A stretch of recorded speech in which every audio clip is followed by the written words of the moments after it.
Morning students. हमारा आज का टॉपिक है Collins law of independent migration of ions. German chemist Collins ने एक बहुत ही इंपॉर्टेंट पैटर्न ऑब्जर्व किया स्ट्रॉन्ग इलेक्ट्रोलाइट की मोलर कंडक्टिविटी के डिफरेंस में। उन्होंने ऑब्जर्व किया कि अगर हमारे पास दो स्ट्रॉन्ग इलेक्ट्रोलाइट का अगर पेयर है तो अगर उनमें कैटायन या एनायन कॉमन है तो उनकी मोलर कंडक्टिविटी में जो डिफरेंस होगा वो हमेशा सेम होगा। जैसे K+ और सोडियम प्लस की मोलर कंडक्टिविटी में जो डिफरेंस आएगा वो हमेशा 23.4 ओहम/1 cm² mol/1 ही आएगा। फॉर एग्जांपल KCl की मोलर कंडक्टिविटी 149.9, NaCl की मोलर कंडक्टिविटी 126.5 और इनका डिफरेंस कितना आ गया 23.4। KBr की मोलर कंडक्टिविटी, NaBr की मोलर कंडक्टिविटी और डिफरेंस कितना आ गया 23.4। KNO3 की मोलर कंडक्टिविटी, NaNO3 की मोलर कंडक्टिविटी और डिफरेंस कितना है 23.4। इसका मतलब क्या है KCl की जो कंडक्टिविटी है इसमें Cl की जो कंट्रीब्यूशन है वही Cl की कंट्रीब्यूशन 126.5 में है। मतलब इन दोनों में Cl की कंट्रीब्यूशन सेम है, तो डिफरेंस किसकी वजह से किसके बीच में आ रहा है K+ और Na+ की मोलर कंडक्टिविटी में। सेम इधर ही है, Br और Br की मोलर कंडक्टिविटी इसमें और इसमें बिल्कुल सेम है। डिफरेंस किसका आ रहा है K+ और Na+ की मोलर कंडक्टिविटी के बीच में आ रहा है। इसी तरह से Cl- और NO3- की मोलर कंडक्टिविटी में हमेशा जो डिफरेंस आएगा वो 4.9 ओहम/1 cm² mol/1 ही आएगा। फॉर एग्जांपल KCl की molar conductivity at infinite dilution 149.9 और KNO3 की मोलर कंडक्टिविटी 145। इसमें पोटाशियम कॉमन है तो पोटाशियम की कंट्रीब्यूशन दोनों में बिल्कुल सेम रहेगी। तो डिफरेंस जो आ गया 4.9 वो किस में आया Cl- और NO3- की मोलर कंडक्टिविटी में। सेम इसमें है NaCl NaNO3 difference 4.9, LiCl LiNO3 difference 4.9। तो इस ऑब्जर्वेशन के बेस के ऊपर कॉलिन्स ने एक स्टेटमेंट दी जिसको हम बोलते हैं Collins law of independent migration of ions, या सिंपली इसको हम कॉलिन्स लॉ बोलते हैं।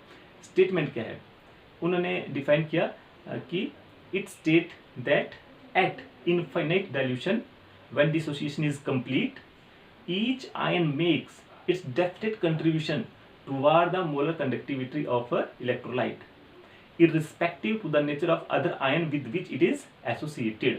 इसका मतलब है कि जब भी डिसोसिएशन कंप्लीट हो जाएगी इनफाइनाइट डाइल्यूशन पे तो उस इलेक्ट्रोलाइट की जो मोलर कंडक्टिविटी होगी उस मोलर कंडक्टिविटी में जो आयंस इलेक्ट्रोलाइट में प्रेजेंट है उनकी डेफिनेट कंट्रीब्यूशन होगी। उनको कोई मतलब नहीं है कि वो दूसरे किस आयन के साथ जुड़े हुए हैं, irrespective to the nature of other ion with which they are associated. चाहे वो किसी भी आयन के साथ जुड़े हों उनकी जो कंट्रीब्यूशन है वो डेफिनेट ही रहेगी। Cl की कंट्रीब्यूशन जितनी KCl में है उतनी ही Cl की कंट्रीब्यूशन NaCl में। तो Cl को कोई मतलब नहीं है कि वो पोटाशियम से एसोसिएटेड है या सोडियम से एसोसिएटेड है। और इसके लिए कॉलिन्स ने एक equation the λ0 = λ+V+λ+0 molar conductivity of electrolyte, number of cations, molar conductivity of cation, number of anion, molar conductivity of anion। यहाँ से क्लियर है कि अगर हम किसी स्ट्रॉन्ग इलेक्ट्रोलाइट की molar conductivity at infinite dilution पे निकालना चाहते हैं या किसी भी इलेक्ट्रोलाइट की कंडक्टिविटी इनफाइनाइट डाइल्यूशन पे निकालना चाहते हैं तो इस इलेक्ट्रोलाइट में जो आयंस हैं उनकी मोलर कंडक्टिविटी को जब हम ऐड कर देंगे तो हमारे पास इलेक्ट्रोलाइट की मोलर कंडक्टिविटी आ जाएगी। जैसे NaCl की मोलर कंडक्टिविटी कैसे निकाली, molar conductivity at infinite dilution for sodium plus molar conductivity at infinite dilution for Cl-, दोनों को हमने ऐड कर दिया।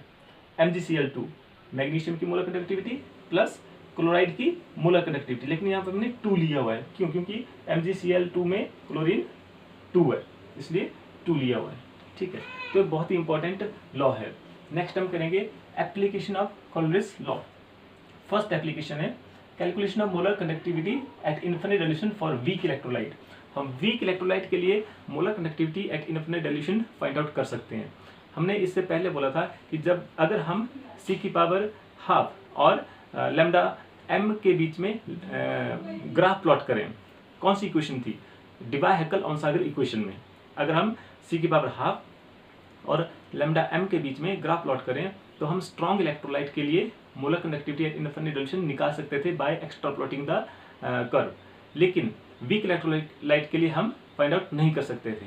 ठीक है, तो वीक इलेक्ट्रोलाइट के लिए हम कॉलेज लॉ की हेल्प से फाइंड आउट करेंगे। जैसे हमने लिया एसिटिक एसिड, ठीक है, तो एसिटिक एसिड को हमने पहले कॉलेज लॉ की इक्वेशन में कन्वर्ट कर दिया। Acetic acid acetate ion plus H plus ion की मोलर कनेक्टिविटी। अब इसको फाइंड आउट करने के लिए हमने 3 स्ट्रॉन्ग इलेक्ट्रोलाइट लिए, सोडियम एसिटेट, HCl और NaCl। इन तीनों को भी हमने कॉलेज लॉ की जो डेफिनेशन है उसके हिसाब से जो इक्वेशन हमने यहाँ पे दी हुई है इसमें कन्वर्ट कर दिया।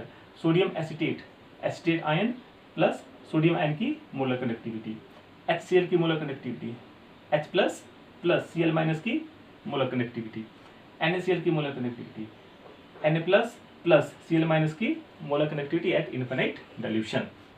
अब हमें ये इक्वेशन चाहिए, हमने इस इक्वेशन को यहाँ पे लिख दिया, acetate ion plus H plus ion की molar connectivity is equal to sodium acetate, acetate ion plus Na plus ion की मोलर कनेक्टिविटी प्लस ये HCl है, H plus ion plus Cl minus की मोलर कनेक्टिविटी माइनस ये NaCl है, Na plus plus Cl minus की molar connectivity.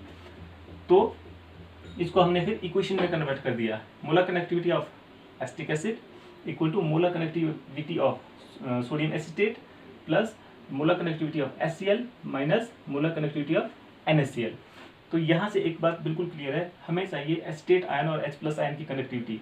जो इस sodium acetate से हमें एसिटेट आयन की मोलर कनेक्टिविटी मिल गई और उसमें हमने ऐड कर दिया H प्लस आयन की कनेक्टिविटी, लेकिन साथ ही में सोडियम आयन और Cl माइनस की कनेक्टिविटी भी उसके अंदर ऐड हो चुकी है जो हमें नहीं चाहिए, इसलिए हमने माइनस किया NaCl की मोलर कनेक्टिविटी ताकि Na प्लस और Cl माइनस की मोलर कनेक्टिविटी वहाँ से निकल जाए। तो फाइनली हम वीक इलेक्ट्रोलाइट कोई भी है उसकी मोलर कनेक्टिविटी फाइंड आउट कर सकते हैं at infinite dilution by using Kohlrausch law. Second application है calculation of degree of dissociation of weak electrolyte. Weak electrolyte की हम डिग्री ऑफ डिसोसिएशन कैलकुलेट कर सकते हैं। ठीक है, तो डिग्री ऑफ डिसोसिएशन जैसे जैसे डाइल्यूशन बढ़ेगा वैसे वैसे नए आयंस बनेंगे और डिग्री ऑफ डिसोसिएशन बढ़ती रहेगी। तो इसके लिए जब कंसंट्रेशन 0 के बराबर हो जाएगी तो हमने बोला था molar conductivity at any concentration will be equal to molar conductivity at infinite dilution. तो degree of dissociation alpha is equal to lambda c upon lambda naught. Molar conductivity at any concentration divided by molar conductivity at infinite dilution. इस relation से हम find out कर सकते हैं alpha degree of dissociation की value. Third application है calculation of dissociation constant for weak electrolyte. इसके लिए सिंपल रिलेशन है dissociation constant K is equal to C alpha square upon 1 minus alpha. इसमें K डिसोसिएशन कांस्टेंट है, C क्या है concentration है और अल्फा क्या है डिग्री ऑफ डिसोसिएशन है। हमने अल्फा की जगह पे अल्फा की वैल्यू ये सब्स्टिट्यूट कर दी। इस केस में हमने लैम्डा C की जगह सिंपल लैम्डा ही लिखा हुआ है। तो K is equal to C lambda upon lambda naught square divided by 1 minus lambda upon lambda naught. इसको जब हम सॉल्व करेंगे K will be equal to C lambda square divided by lambda naught bracket में lambda naught minus lambda. तो इस relation को use करके हम फाइंड आउट कर सकते हैं dissociation constant for weak electrolyte.